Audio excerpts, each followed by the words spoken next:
бүгінгі сабақты бастамасы болып, не кішкене бар?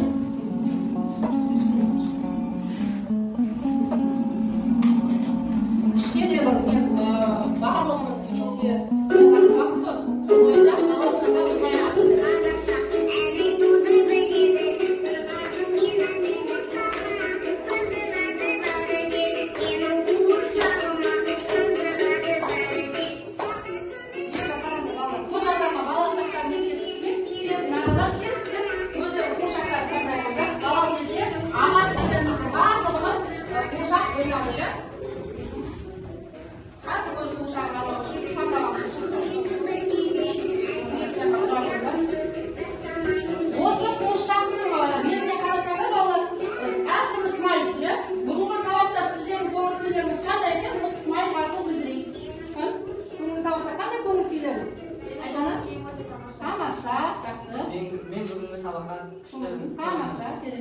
Мен siz ko'rsatgan qo'shiqlarni o'zim bolaligimda qanday esga oldim. Voy, молодец, yaxshi, qaraysiz. Yaxshi. Tamosha, yaxshi. Keremет. Meni bugungi to'g'riligim o'ta yaxshi. Yaxshi.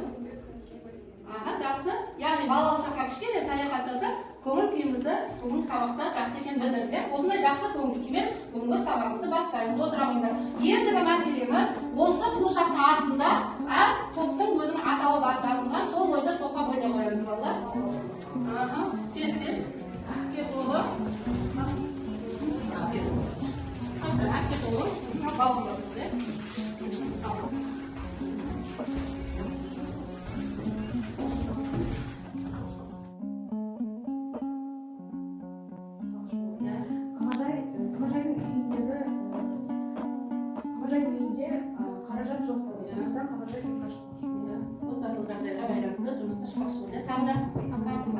Шарманың мазмұны негізі. Шарма өзінің әкесінің ісіндеріне еңгелі деген бауырмашылдығын, қапылығын сүйіншіліктер көрсетеді. Анасының орнына ана болады. Ана орнына ана, әке орнына әке болады. Тамаша.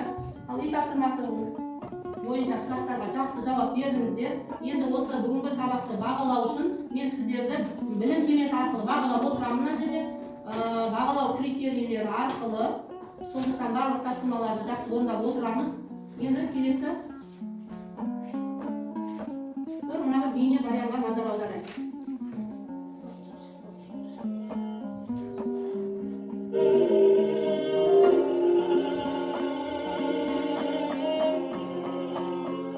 Дала даналығына негізделген көшпенділер өркениеті, халық мәдениеті қазақтың ең асыл қазынасы. Осы қазынаны ғасырдан ғасырға, дәуірден дәуірге аманаттаушы кешегі, бүгінгі һәм ертеңгі ұрпақ. Осы ұрпақтың өрбуі қыз баласына тікелей қатысты. Қазақ қызы десе, ел жүзінде ұяңдығы бар, бойынан имандылығы мен ибадылығы төгілген жібектей сызылған бейне көп алдымызға келеді. Қазақта қыз қонақ, қыз жат-жұрттық деп қызды құрметтеп сөзден өндірген. Қыз бүгінгі әке шешесінің қонағы болса, ертең бір шаңырақтың ошағының сәні, болашақтың қамалы, қоғамның негізі отбасы. Яғни бағалау критерийіміз әдеби шығарманың идеясын анықтай отырып, ұлттық мүдде тұрғысынан жан-жақты бүгінгі сабақта неғылатын боламыз, талдайтын боламыз. Енді ұлттық мүдде дегеніміз не? Мүдде деген сөздің, ұлттық деген сөздің мағынасын қалай түсінеміз? Ұлттық дегеніміз не? Саян, ұлттық дегенде не түсінесің? Біздің қазақ халқымыздың өзіміздің елімізге сай неміз бар. Ұлттық салт дәстүріміз бар, сосын әдет ғұрпымыз бар, сосын неміз бар? Ұлттық мемлекеттік неміз бар? Тіліміз бар, сосын мәдениетіміз бар. Яғни ұлттық мүдде деген уақытта біздің қазақ халқымыздың түрлі бұл ұлттық мүдде.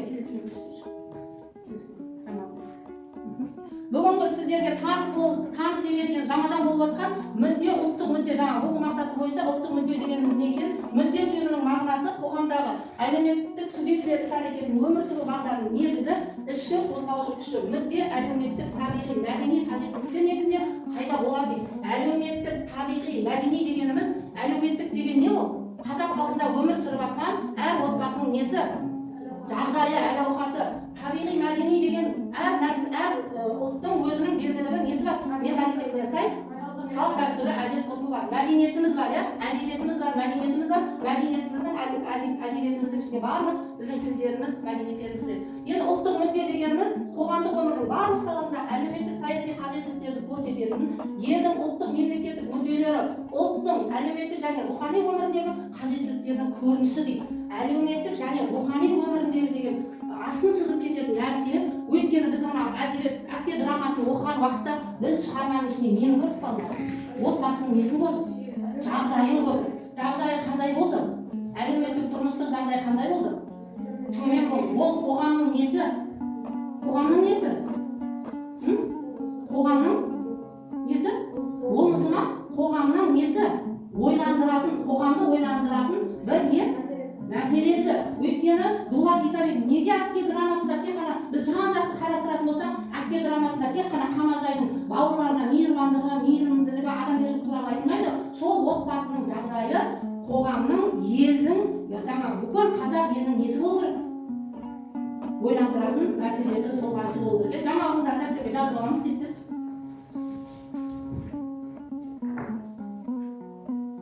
Жаңа ұғымдар тез-тез дәптерге жазып аламыз. Қысқаша жазамыз, мүдде, ұлттық мүдде.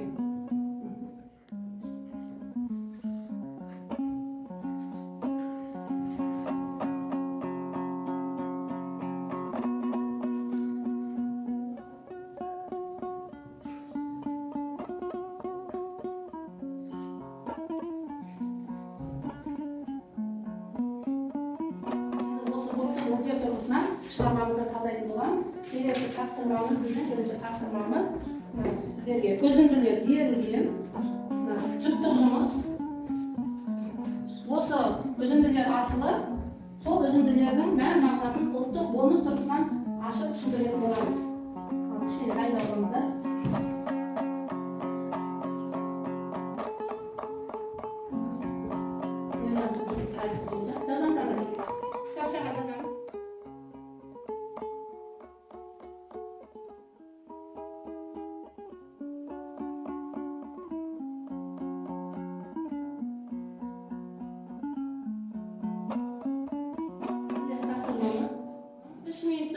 Дәптерлерімізді ашып, бүгін енді біз әпке туралы сөз қозғап жатырмыз. Дулат Исабектің шығармасындағы әпке туралы, Қамажай туралы сөз қозғап жатыр. Ендігі мәселеміз әркім өзінің әпкесі туралы бір ой толғау. Сіздер қалай құрметтейсіздер, сіздер қалай сыйлайсыздар әпкелеріңізді? Сол туралы кішкене бір ой толғаныстарыңызды жазсаңыздар, 3 минуттық эссе.